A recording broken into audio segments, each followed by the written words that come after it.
শীতের এই মৌসুমে শীতের পিঠা খেতে খেতে আপনাদের সাথে শেয়ার করব এবছরের সামারের জন্য আমি আর কি কি বীজ আজকে রেডি করলাম। হ্যালো এভরিওয়ান, আসসালামু আলাইকুম। কেমন আছেন আপনারা সবাই? আলহামদুলিল্লাহ আমি তো অনেক ভালো আছি। আশা রাখছি আপনারাও সবাই ভালো আছেন। আজ শীতের এই মৌসুমে খালি মুখে আর নয়, পিঠা খেতে খেতে আপনাদের সাথে শেয়ার করব যে আমি আজকে কি কি বীজ রেডি করলাম আমার জন্য এবং আমার লাভলি ভিউয়ার্সের জন্য। এখন বলতে পারেন শীতের এই মৌসুমে ঢাকঢোল পিটিয়ে এই 5-6 পিস পিঠা নিয়ে বসেছি। কি আর করবো রে ভাই, এই এক নিদারুণ কষ্টের কথা, তা আপনাদের সাথে না বললেই নয়। এটি হচ্ছে আমাদের সবার পছন্দের বিখ্যাত তেলের পিঠা। সবাই একে গুড় দিয়ে খায়। বেশ কিছুদিন আগেও আমি গুড় দিয়ে বানিয়েছিলাম, তখন আমার কাছে কোনো চালের গুঁড়ি ছিল না, ময়দা দিয়ে বানিয়েছিলাম, মনে হয়েছিল মিষ্টি পরোটা। অনেক খোঁজাখুঁজির পর দেখলাম যে ঘরে আমার 1.25 কাপ ময়দা রয়েছে। না না না না ভাই, কি বলি রে ভাই, কি বলি, 1.25 কাপ চালের গুঁড়ি রয়েছে। আমি আমার শ্বশুরবাড়ি থেকে নিয়ে এসেছিলাম, কিছুটা গুঁড়ি ডিপ ফ্রিজে ছিল, তো সেখানে একটি পলিথিনে দেখলাম 1.25 কাপ পরিমাণ আমার চালের গুঁড়ি আমি খুঁজে পেয়েছি। সেই চালের গুঁড়ির সাথে আমি 2 টেবিল স্পুন ময়দা মিশিয়ে বিখ্যাত এই কিরে ভাই তেলের পিঠা বানিয়ে নিয়েছি। এখন বলতে পারেন সাদামাটা কেন রে হবে না ভাই, দেশ থেকে যে শাশুড়ি গুড় দিয়েছিল পাটালি, তাও শেষ। ভাপা পিঠা খেয়েছি, দুধ চিতই খেয়েছি, আর থাকবে কোথা থেকে। তাই চিন্তা করলাম যে না, শুধু গুড় দিয়েই কেন, আমরা যদি চাই এমন ফুলকো নরম নরম তুলার মতন পিঠা আমরা চিনি দিয়েও বানাতে পারি এবং খেতে স্বাদে গুণে একেবারে ভরপুর।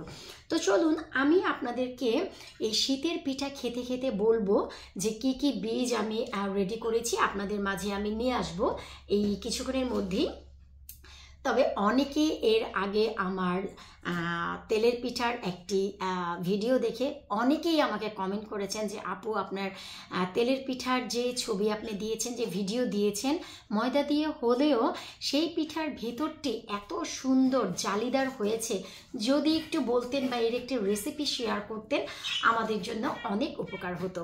তো আসলে রেসিপি শেয়ার করার মতন সেই সময়টুকু আমি পাই না, আর আমিনা বুড়িও দেয় না, কারণ নিজের সময় মতন আপনি পিঠা বানাতে পারেন, কিন্তু ভিডিও করা, স্টুডিও অন করা, সব দিক থেকে ক্যামেরা সেট আপ করা, সেটা এখন হয়ে ওঠে না।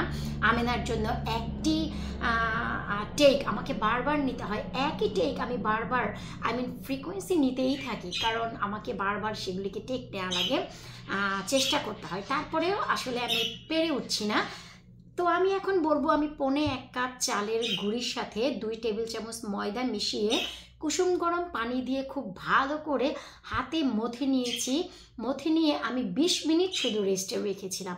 অনেকেই বলে সারাদিন 2 ঘন্টা 3 ঘন্টা রাখতে পারেন, তবে আমি 20 মিনিট রেস্টে রেখেছি। এখন বলতে পারেন যে তাহলে কি এই যে পিঠা, এই পিঠাটির ভেতরে জালিযুক্ত হয়েছে কিনা। তো চলুন আমরা এই পিঠাটি একটু ছিঁড়ে দেখি যে এই পিঠাটির ভেতরে আমাদের যে নেট যে ভাব, সেই ভাবটি হয়েছে কিনা। তবেই বুঝবো যে পিঠাটি আমাদের পারফেক্ট হয়েছে এবং অসাধারণ হয়েছে। শুকরে আলহামদুলিল্লাহ। এই যে দেখুন, শুকর আলহামদুলিল্লাহ। আমি আরও একটু কাছ থেকে আপনাদের দেখানোর চেষ্টা করছি। এই যে দেখুন, একেবারে নেট হয়েছে। আর এই যে মাঝের অংশটি, এই মাঝের অংশটি ট্রাস্ট মি এত বেশি সফট হয় আর এত বেশি অসাধারণ হয় খেতে, কি আর বলবো। তো এই যে দেখুন, হাতে ভালো করে মথে মাত্র 20 মিনিট রাখার পর আমার পিঠার এই রেজাল্ট। এখন আপনারাই বলুন, এই 1.25 কাপ ময়দা চালের গুঁড়ি দিয়ে পিঠা বানিয়ে এই 5-6 পিস পিঠা আপনি কোন বন্ধুবান্ধবকে নিয়ে খাবেন? 2 পিস যদি দিতে যান, কাউকে বলবে যে মাত্র 2 পিস দিয়েছে, লাবণী কিচেনের লাবণী অনেক কৃপণ। আর যদি এগুলো আপনি সবই দিয়ে দেন, নিজে খাবেন কি? রুহুতে এত বেশি চাচ্ছিল তেলের পিঠা খাবো, চালের গুঁড়ি নেই, গুড় নেই, শপেও যাওয়া হচ্ছে না, হাজব্যান্ডের ইউনিভার্সিটি ওপেন, তারপর তার পরীক্ষা, সে পড়াশোনা নিয়ে খুব ব্যস্ত, তাই গুড় চালের গুঁড়ি কেনার জন্য যেতে পারছি না। তবে হ্যাঁ, এই গুড় চালের গুঁড়ি খুব শীঘ্রই আমার হাতে এসে পৌঁছবে কিনা, কিভাবে, আকাশ থেকে না পাতাল থেকে, তাও আপনাদের সাথে শেয়ার করব। তো যাই হোক, দেখলেন তো কি অসাধারণ নরম নরম আমার এই একেবারে নেট যুক্ত পিঠা চমৎকারভাবে হয়েছে। তো যাই হোক, পিঠা আমি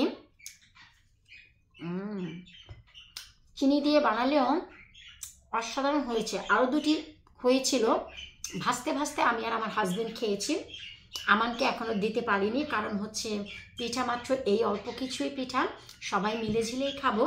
এবার চলুন আমি আপনাদের সাথে শেয়ার করছি এই শীতের মৌসুমে শীতের পিঠা খেতে খেতে আজ আমি কি কি বীজ কালেক্ট করলাম। এই যে দেখুন, আমি একটু ক্যামেরাটি কাছে নিয়ে এসে আপনাদের দেখাচ্ছি। শুকুর আলহামদুলিল্লাহ, আজ ভাই খালি মুখে কোনো কাজ করিনি, আজ খেতে খেতে আমি কাজ করেছি। তো আমি আজকে যে বীজগুলো আপনাদের জন্য কালেক্ট করেছি, এই হচ্ছে চাইনিজ লাউয়ের বীজ। আমি 3 দিন আগে চাইনিজ লাউটি ভালো করে কেটে এই বীজগুলো বের করে শুকিয়ে ফেলেছি। আর এই হচ্ছে আমাদের যে মরিচ, এটি হচ্ছে এই মরিচটি, যারা আমার গার্ডেনে অজস্র দেখেছেন, এটিকে বলা হয় ক্যাপসিকাম ফায়ার বাস্কেট, যা আমার গার্ডেনে আপনারা দেখেছিলেন একটু লম্বা লম্বা দাঁড়িয়ে থাকে, হলুদ এবং পার্পেল মিলিয়ে যে মরিচটি হয়, সেটির বীজ অলরেডি কালেক্ট করা হয়ে গেছে। এখানে বেশ কিছু বীজ আছে যা হচ্ছে আমাদের একেবারে দেশি, আমাদের বাংলাদেশীয় মিষ্টি কোমরের বীজ। আর এপাশে যেটি আছে এটি হচ্ছে বুলেট চিলি, যা হচ্ছে বুলেট মরিচ। আপনারা এই মরিচটি আমার যদি ওয়েবসাইটে যান labonykitchen.co.uk/shop, সেখানে গেলে বুলেট মরিচ নামে যে আপনারা মরিচটি দেখতে পাবেন, বুলেট চিলি, সেটি হচ্ছে এটি হচ্ছে আমার দেখা, আমার খাওয়া জগতের শ্রেষ্ঠ ঝাল একটি মরিচ।